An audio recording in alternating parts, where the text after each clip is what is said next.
Well, the time is just gone, 13 minutes past 4, and we're going now straight to be joined by my brother, Hafiz Ayoob Dadabhay, who is with a group of, Alhamdulillah, South Africans that we normally do during the month of Ramadan and also out of Ramadan, visit Masjid Al-Aqsa and at the same time to be with our Palestinian brothers and sisters at this auspicious month, during this auspicious month, but also sometimes through some challenging times. Hafiz Ayoob, Assalamu alaikum wa rahmatullahi wa barakatuh, and welcome. Wa alaikum salam wa rahmatullahi wa barakatuh. How are you, brother Inayat? Alhamdulillah, doing well, and mashallah, alhamdulillah, wonderful that we're able to link up with you, mashallah, the blessed land, the land of Al-Quds, Masjid Al-Aqsa, alhamdulillah, and you are there as we speak right now, Hafiz Ayoob. Ji, alhamdulillah, I arrived on Tuesday morning, and alhamdulillah, yes, today was our first Jummah in Masjid Al-Aqsa, so alhamdulillah, so far so good. Mashallah, how did the Jummah go? Alhamdulillah, there was a relatively big crowd today. We were quite surprised. From the time that I've arrived till now, the crowds were very, very small. It's actually quite depressing. Alhamdulillah, today the crowd was big. No one from the West Bank is allowed into Jerusalem or East Jerusalem or West Jerusalem. So most of the people that have come today for Jummah have come from the north and the south. So the crowds were big. I'd say about maybe 60, 70,000 people for Jummah. But that's still relatively small for this time of the year in Masjid Al-Aqsa. Well, it's said, I think at any given point in time, we're looking at something about 250,000 people, that would converge to Masjid Al-Aqsa on the day of Jum'ah. But just let's soak in the Ramadan atmosphere since you arrived on Tuesday. What is, have you noticed anything different? What is the atmosphere been like? So the atmosphere is very different. It's very serene this year. It's quiet. The old city is quiet. Masjid Al-Aqsa is quiet. There's very few like suhuf in the masjid as well. Fajr time, Zohar time, Asr time. 3-4 stuffs is what you get in at the moment. Obviously, people from the only people allowed up until now that were allowed into Masjid Al-Aqsa were the people that live in Jerusalem, in and around Jerusalem, and obviously nobody under the age of 60. So it makes makes the crowds very, very small. But alhamdulillah, last night being Jummah night. The crowds were relatively big. Qibli Masjid was full. Today Masjid Al-Aqsa was relatively full. But like I said earlier, it's not the normal Ramadan that we used to every other year. Well, certainly it hasn't been, but just looking at your tour party, people that have come along with you. I know that you arrived on Tuesday, and I'm sure there will be more people that will be coming towards the last 10 days of the month of Ramadan. Is it quite noticeable? Are we seeing a lot of foreigners in Masjid Al-Aqsa? So South Africans, alhamdulillah, we've had quite a few groups of South Africans that have come here, that have gone Ihram here and then are going for Umrah. So from before I've arrived already, there have been South Africans coming from the beginning of Ramadan, alhamdulillah, in that way. So yes, there's a group of South Africans here from Cape Town at the moment, about 30 of them.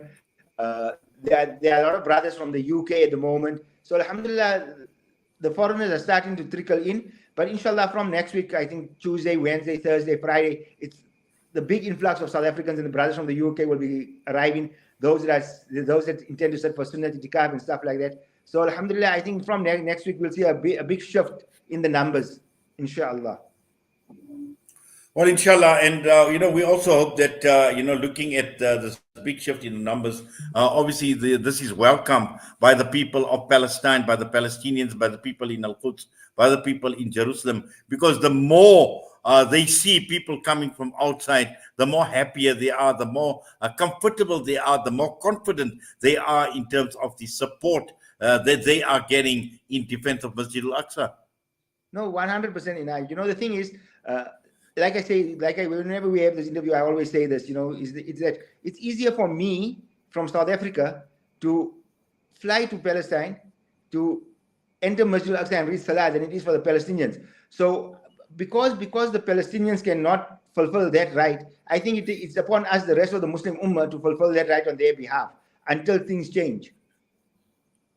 Yes. And what was the experience like for the people that have come in? Obviously, some of them would have come through via Jordan. The others would have come through via Tel Aviv as well. Were there any problems for, like South Africans and people like us getting in? Okay, so Alhamdulillah, obviously when I came, I had no problems entering. I came via Tel Aviv. There's a group of South African youngsters that arrived yesterday as well via the Jordanian border, and a few of the youngsters were kept. I think one youngster, two or three of the youngsters were kept for about 10 hours, but they all eventually came through. So if that's the only small hiccup you might have on a trip to Jerusalem or to Palestine as such, is that at the airport or at the border, they might keep you back, question you a little, what's your purpose of your visit and stuff like that. It's a small sacrifice we've got to make in our journey to Aqsa to help the Palestinian people. I mean, what they go through is much worse than me or you sitting at an airport or at a border for 2-3 hours. Well, certainly. Hafiz, I'm going to put you on hold. I need to play off some ads, and we'll be back with you immediately after the ad break. No problem. I just want to talk a bit more about, just your interaction with the people from Jerusalem and what, some of the observations as well. And now, especially since we know what's been happening since October 7th, but also Jerusalem, and, just generally people's thoughts on what is actually happening around them, inshallah. Inshallah.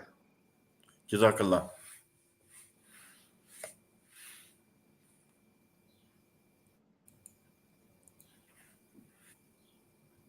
You are listening to Salam Media live from our headquarters in South Africa.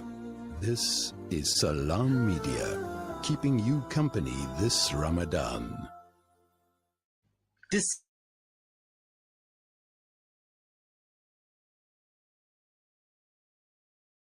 Relax beneath his serene sunsets and explore wildlife natural best. It's where the pride of Africa comes together. The Kwantu Private Game Reserve. Get to know the Big Five or cruise on an elephant safari game drive. Interact with lion and tiger cubs and enjoy world-class halal cuisine while we pamper you during your 5-star stay.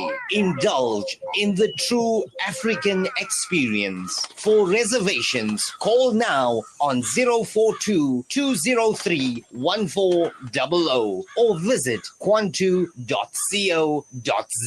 The Kwantu Private Game Reserve, the place of gathering.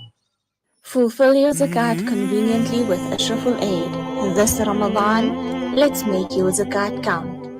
Ashraful Aid's zakat distribution is carefully overseen by external boards which ensures transparency and trust. Make a difference to the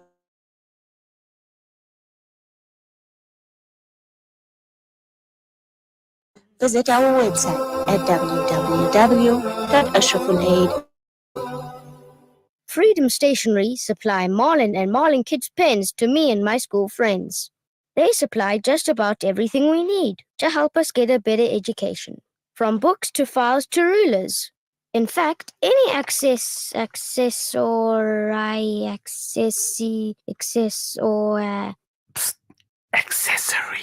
any accessory we need. Freedom Stationery. Education for the nation. What does accessory mean? From samosas and half moons to cook sisters and roti, everything between iftar and sehri makes sunfoil cooking oil an essential part of your Ramadan. Approved by the Heart and Stroke Foundation as part of a healthy diet, this blessed month, give your family the best with sunfoil, because tradition just tastes better. Perfect blend of stylish decor, exquisite halal cuisine, and warm hospitality come together. It could only mean Al-Bayt Lodge, your true home away from home. Al-Bayt is the ideal heaven for families, business people, and tourists, with its 4-star family rooms and other luxurious facilities. Conveniently situated close to Port Elizabeth Airport, the beach, and other amenities, your stay will be truly unforgettable, as you'll be taking home lasting memories of the warm hospitality, the serenity and tranquility that Al-Bayt has to offer.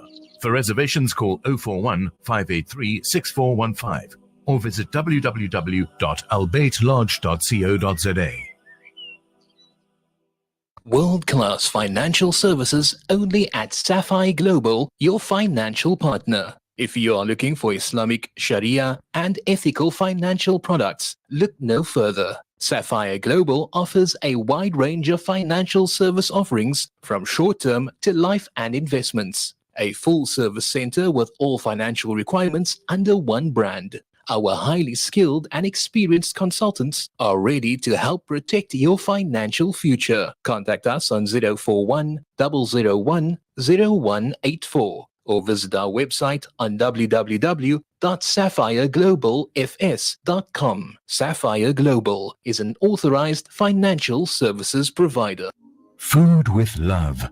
Zakat makes it possible to establish the things that matter. It sets the foundation right for the family around the dinner table, the mothers who carry the heavy load, the children who want to play. Zakat is not just money. It is the reason why so many across the world are smiling before they sleep. Your zakat helps us continue to serve with love, with hope, because with you, we can. Give your zakat to Penny Appeal South Africa today. www.pennyappeal.org.za. Penny Appeal. Small change, big difference.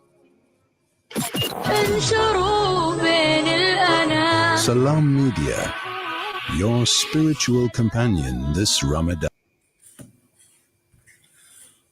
We continue with the broadcast, and we've got Hafiz Ayoob Dadabhay, who is in Al-Quds, and we are soaking in the atmosphere in Jerusalem and Al-Quds Masjid Al-Aqsa in particular. Hafiz Ayoob, Jazakallah for holding on throughout those adverts. But Alhamdulillah, now that we have you back, I just want to spend a few minutes talking about the people of Jerusalem. Now, we know, Ramadan usually is a very, very busy period for the shopkeepers, for the people. Generally, there is this hustle and this bustle, as we would expect in the month of Ramadan. What is that atmosphere like this time around? In particular with the people, the interaction with the people. What are some of the things that people are saying?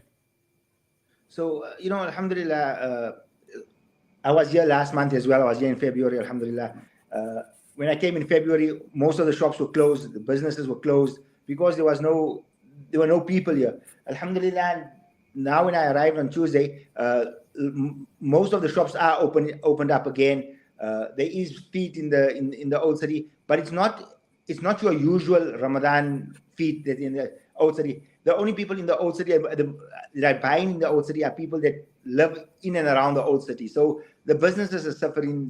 The people are suffering. I mean, as you walk past the shop, the shopkeepers are trying to pull you in. They're asking you to buy. They're begging you to buy. They need the business, and because people from the West Bank are not allowed to come, I think the businesses are really suffering. The one thing Palestinians always tell you when they see you, when they greet you, they'll greet you. They'll ask you where you're from. As soon as you say you're from South Africa or you're from the UK, they say, welcome, welcome.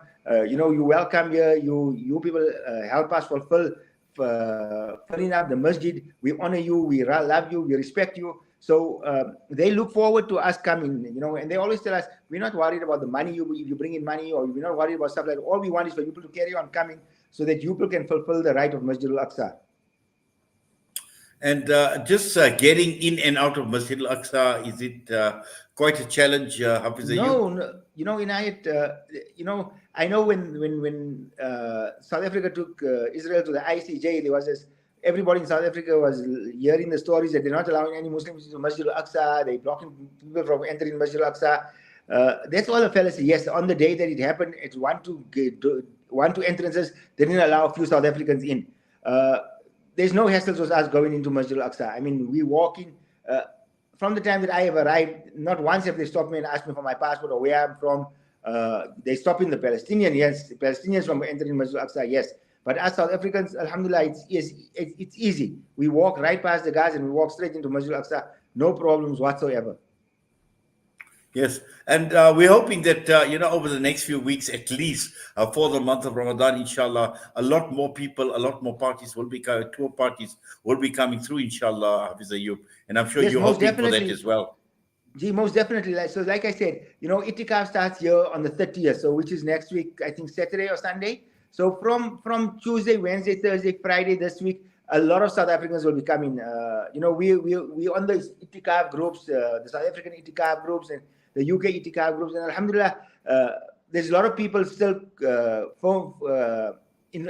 asking for information about, is there still availability for people to travel? Yes, you can still travel. There's a lot of hotels that are still vacant. There's hotels outside the old city. So if people want to come to Masjid Al-Aqsa, yes, please come. There's no such thing as there isn't place or there isn't time. There's ample time still to make to facilitate a trip to Masjid Al-Aqsa. And especially at a time like this when they really need people most. It is a critical time, and this is when we'd encourage even a lot more people than usual to actually come out and come and do the itikaf in Masjid Al-Aqsa. Yeah, most definitely. Not necessarily itikaf in Eid. It's not only about itikaf. I mean, yes, for the guys that want to say for Sunni itikaf, yes, they'll come. But families can come. I mean, yesterday I saw a South African family with a baby, maybe a 6-month-old baby. So there's no restrictions on who can come and who can't come. For us South Africans, like I said, it's very, very easy to travel. So we should actually be coming in our hundreds and thousands. I know everybody wants to go for Umrah in Ramadan, but I think we as Muslims and we as South Africans have forgotten that Masjid Al-Aqsa is also very important for us as Muslims. Well, certainly, and this is the need of the hour at this point in time, And as you mentioned, it could be a benefit in more ways than one. It benefits the local people. Obviously, visiting the third haram, we know the significance. We've spoken about that over and over again in terms of the sanctity and the blessed land that of Al-Quds and Masjid Al-Aqsa. So, there is just so much benefit. And again, it's showing our brothers and sisters in Palestine that are giving so much. They've given their lives, they've given their blood, they've given everything to protect Masjid Al-Aqsa. And at the very least we can is just come visit, and exactly. we can support them. I couldn't have said it any better than that. Like you say, they risk their lives. They jihad every day of their lives. For us, it's a matter of just coming. And by us coming, we uplift them to a certain extent as well. So, and it's easier. Like I said, the most difficult part for us traveling here is at the airport. They'll keep us a few minutes. And if we're going to get turned back because of that, then we're never ever going to visit Masjid Al-Aqsa. It's true, Hafiz Ayoob. Well, Hafiz Ayoob, what we'll do is we're going to be touching base from time to time. I know you're still going to be around right till Eid as well, inshallah. And I'm sure from time to time we will be getting further updates, and we will be touching base with you, inshallah. And who knows, inshallah, at some point, even perhaps do a live link up with you in Masjid Al-Aqsa itself. No, inshallah, the next one will be in Masjid Al-Aqsa. Like I said, today, because of the crowds, the Wi-Fi reception was not too good in Masjid Al-Aqsa. And so one of the days when it's quiet, they will do a live broadcast from in front of Dome of the Rock or something like that, inshallah. Inshallah. I mean, Jazakallah khairan so much, and Allah accept, Allah reward all your efforts, Allah grant you safety as well, and continue enjoying the blessings of the Holy Land and also the blessings of this month of Ramadan, inshallah. Inshallah. Jazakumullah khair, brother Inayat. Remember us in your du'as, inshallah, and we will remember you in our du'as, inshallah. Ameen. Assalamu alaikum wa rahmatullahi wa barakatuh. Wa alaikum salam wa rahmatullahi wa barakatuh. Yes, that was Hafiz Ayoob Dadabhay with us out in Al-Quds, alhamdulillah, saying that, it's relatively easy. And this is exactly what we are saying, and we are encouraging people.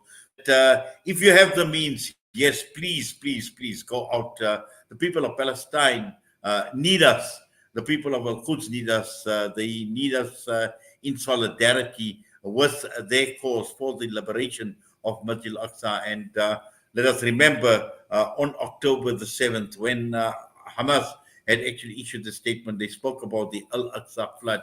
And all that is happening at the end of the day is towards the liberation of Masjid Al-Aqsa. So if we can, and we are in that position, let us make a conscious effort. Let us make the intention that we would like to be in Masjid Al-Aqsa and spend time in solidarity, because this is exactly what they want. Many of the locals that are not allowed, as Brother Ayoob mentioned, today Jummah was about 60,000 people, when normally you've got something like 250,000 people in Masjid Al-Aqsa. The people of the West Bank not allowed to enter Jerusalem, and they can't get in. And the this is where they are reliant on people like myself, yourselves, and people right across the entire world to, at the very least, fill some of the serfs in Masjid Al-Aqsa. And with that, we're going to go for a break. We'll be back. We'll be joined by Tahir Maepe, and we will be talking about Marcus Juster, the suicide of the former Steiner boss, and we'll try and unpack what all of this actually means and where to from here.